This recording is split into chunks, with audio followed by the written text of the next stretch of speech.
Welcome to another DK Custom Products video. I'm Dwayne and this is Kevin. Today we're going to go over a few FAQs that aren't really product related, just some general questions we get. Some of them are a little funny, I think.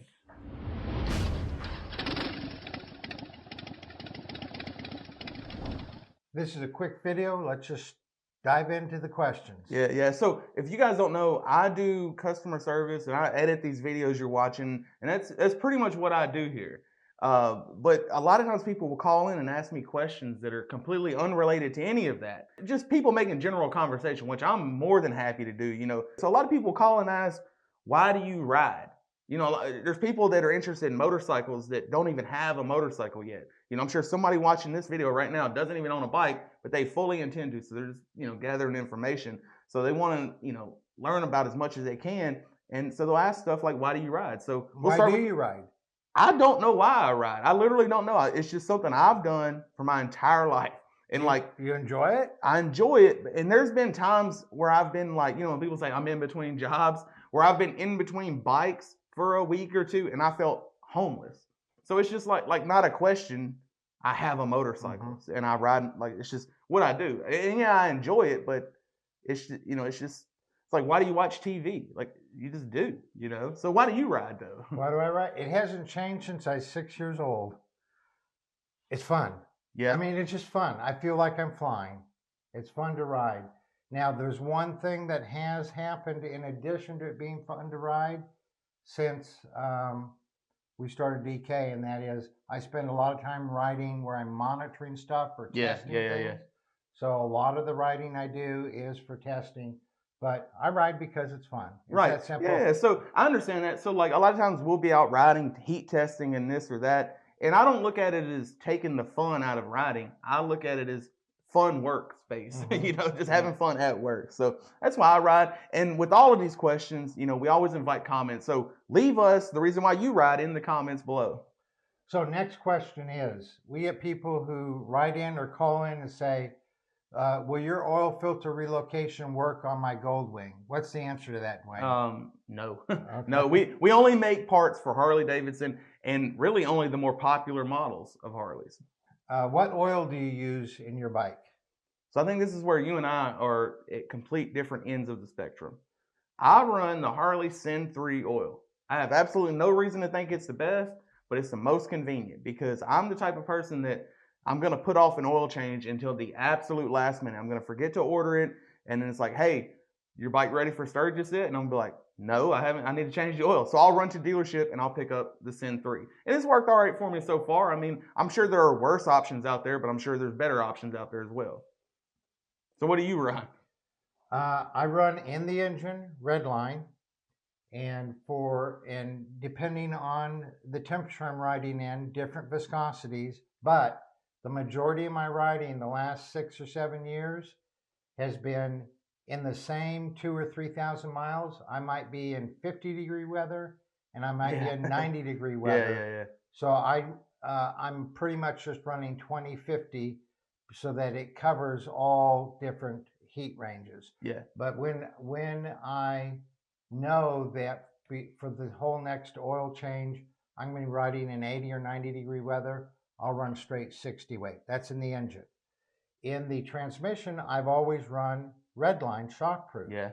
But I've been testing that new Harley gear oil. Gear oil, yeah.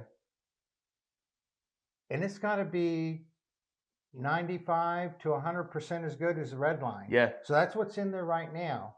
Now I have a bunch of Redline that I keep sort of keep in stock, keep in the bike room. And so when next time it goes to change, I'll run the Redline because I have it. But I would not hesitate to run the Harley heavy duty gear oil. Also, now in the primary, I was running the HD 360. And then back quite a few years ago, I switched to the Sin 3 because I like the clutch engagement really well with Sin 3. But then I put in that same heavy duty gear oil that Harley says is for the clutch, and I like how it's running. Yeah. It's crazy. So I'll probably continue. I'll use that or the Sin 3. They both work equally well. Right on. And again, let us know in the comments below what you prefer, to run. And here's another question when I was will your foot pegs fit my Suzuki? If your Suzuki has the same size clevis as a Harley, they'll fit. Yeah, we know a lot about Harleys. We don't know almost nothing about Yamaha, Suzuki's, Hondas. So I mean, a lot of times we can give you specs or measurements, and you can kind of confirm on your own end. But it's very rare we can give you a yes or no answer on something like a Suzuki. Here's a good question: is Kevin there, or is Dwayne there? So a lot of times when people call in, and we are a small company, make no mistake. But a lot of people will watch our videos and they'll think that we are DK. Like we are the end all be all. If you need something, you call and ask Kevin. Kevin's not going to be there. You can call in for customer service, which you may get me if you're lucky, but we have a whole team of customer service representatives, all nice young ladies that are much more cordial than Kevin or I can be much more pleasant to talk to, and can help you out just as adequately as we could, and answer your questions better than you could get it at a dealership even. Whether it's Rachel, Natalie, Shelly, Melissa, right? They can answer 95% of any questions that will be asked. It's very rare that they get asked a question that they have to refer to myself or you or to Devin. No, it's not rare, because a lot of times they just have to refer them to me, and I tell them the exact same thing. Yeah, well, but they don't have to refer them to you or to me.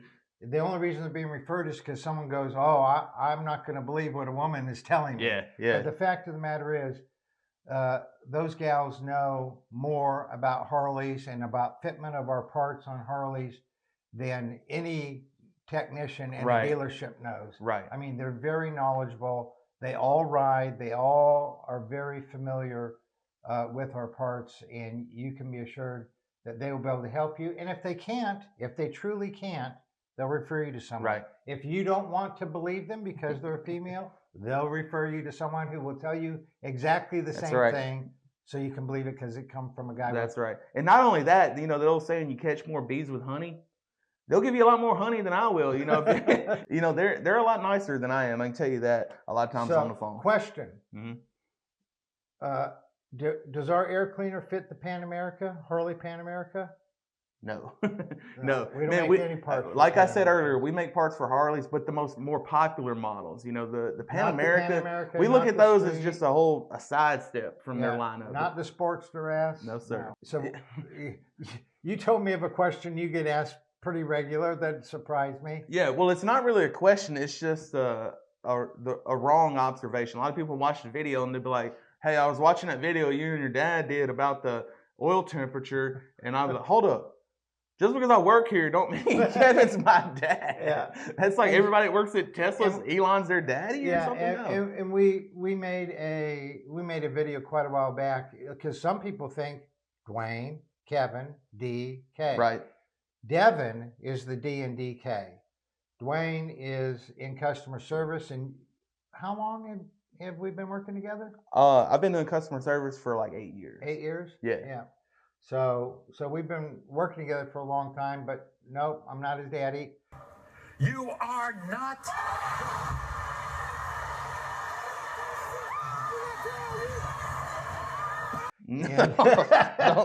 And we just, I think, work well together. So, like I said earlier, a lot of people will call in and ask questions that are absolutely unrelated to buying a part from us or about our parts. And one of them is, what is a good starter Harley?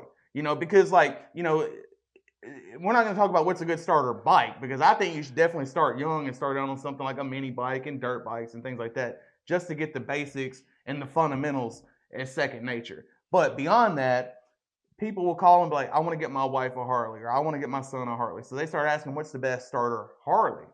And I think a lot of people have this bold assumption that the answer is always going to be Sportster. Yeah. And I don't agree with that. I think if you went to a dealership right now to buy a Harley, a starter bike, I think it should be a Milwaukee 8 Softail. Yeah. They're lower center of gravity. Or a twin cam Softail. Right. Or a Softail. Right, a Softail. Yeah. They have a very low center of gravity. A Sportster is going to be less expensive to get into. Yeah. But it sits higher. Your feet are, the seat is higher, so your feet are going to be further from the ground. Yeah. The weight is higher, so it's going to be easier to feel tippy. Yeah. Whereas Softail, the weight, you know, the seats down low. Yeah.